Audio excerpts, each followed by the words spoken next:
இந்த யுத்த நிறுத்தத்தினுடைய முதல் கட்டம் தான் தற்போது நடைமுறையில் இருக்கிறது.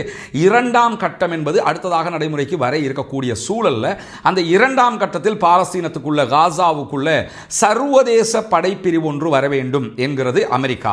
அதே நேரத்தில் பாலஸ்தீன விடுதலை அமைப்பினர் சர்வதேச படைப்பிரிவை நாங்கள் அனுமதிக்க முடியாது, ஐநாவினுடைய அமைதி காக்கும் படையாக இருந்தால் தாராளமாக வரலாம் என்கிறாங்க.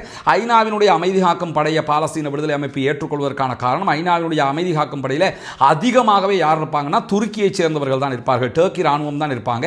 அதனால தான் அவங்க உள்ள வரணும்னு சொல்லி கேட்கிறாங்க. சர்வதேச படை என்று வந்துவிட்டால் அமெரிக்கா தனக்கு தேவையான தனக்கு ஜால்ரா போடக்கூடியவர்களை மாத்திரம் உள்ள அனுப்பி அதுவே ஒரு உள்நாட்டு யுத்தமாக மாறுவதற்கான வாய்ப்பாக மாறிவிடும் என்பதால் தான் அப்படி சர்வதேச படையை ஏற்றுக்கொள்ள முடியாது என்று சொல்கிறார்கள். இந்த நிலையில் இன்றைக்கு ஜோர்டானும் ஜெர்மனும் இணைந்து ஒரு மனாமா மாநாடு என்ற ஒரு மாநாட்டை நடத்தி இருக்கிறார்கள். அந்த மாநாட்டில் ஜோர்டானுடைய வெளிவிவகார அமைச்சர் ஃபாரின் மினிஸ்டர் தெரிவித்திருக்கக்கூடிய கருத்துக்களும் அதே போன்று ஜெர்மனுடைய ஃபாரின் மினிஸ்டர் தெரிவித்திருக்கக்கூடிய கருத்துக்களும் வெளியாகி இருக்கு. குறிப்பாக அவங்க ஒரு முக்கியமான செய்தியை சொல்லி இருக்கிறாங்க. என்னன்னு சொன்னா, காசாவுக்குள்ள எந்த படைகள் நுழைந்தாலும் அது ஐநாவினுடைய பாதுகாப்பு கவுன்சில், செக்யூரிட்டி கவுன்சிலுடைய அனுமதியை பெற்ற படையாக இருக்க வேண்டும். அப்பதான் கேள்வி கேட்க முடியும். நீங்க நினைச்ச மாதிரி உங்களுக்கு தேவையான நாடுகளை வச்சு உள்ள அனுப்பிச்சிடக்கூடாது.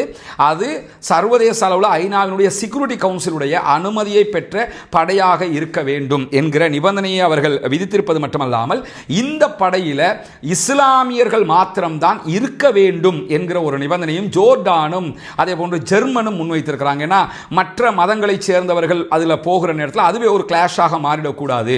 இஸ்லாமியர்கள் எனும்போது அது அவங்க ஏற்றுக்கொள்வதற்கான வாய்ப்பாக இருக்கும். எனவே யார் உள்ள போனாலும் இஸ்லாமியர்கள் போக வேண்டும். எந்த படையாக, சர்வதேச படையா அல்லது ஐநாவினுடைய படையா என்பதை தாண்டி அவர்கள் இஸ்லாமியர்களாக இருக்க வேண்டும் என்கிற இரண்டு நிபந்தனைகள். ஒன்று இஸ்லாமியர்களாக இருக்க வேண்டும், அதே நேரத்தில் ஐநாவினுடைய செக்யூரிட்டி கவுன்சிலுடைய அனுமதி பெற்ற படையாக இருக்க வேண்டும் என்கிற இரண்டு நிபந்தனைகளை ஜோர்டானும் ஜெர்மனும் முன்வைத்திருக்கிற அதே நேரத்தில் இந்த அமைதி காக்கும் படையை பொறுத்தவரையில், அமெரிக்கா சொல்லக்கூடிய அமைதி காக்கும் படையில் இந்தோனேஷியா தன்னுடைய 20,000 படை வீரர்களை தருவதாக சொல்லி இருக்கிறது. இந்தோனேஷியாவுடைய அதிபர் சுபியாண்டோ அதை ஏற்கனவே சொல்லி இருக்கிறார். அவர் தான் முந்திரி கொட்ட மாதிரி முன்னுக்கு பாஞ்சுக்கிட்டு இந்த செய்தியெல்லாம் சொன்னவர். ஏன் சொன்னாருங்கிறத அவர்கிட்ட தான் பத்திரிகையாளர்கள் கேட்க வேண்டி இருக்கிறது.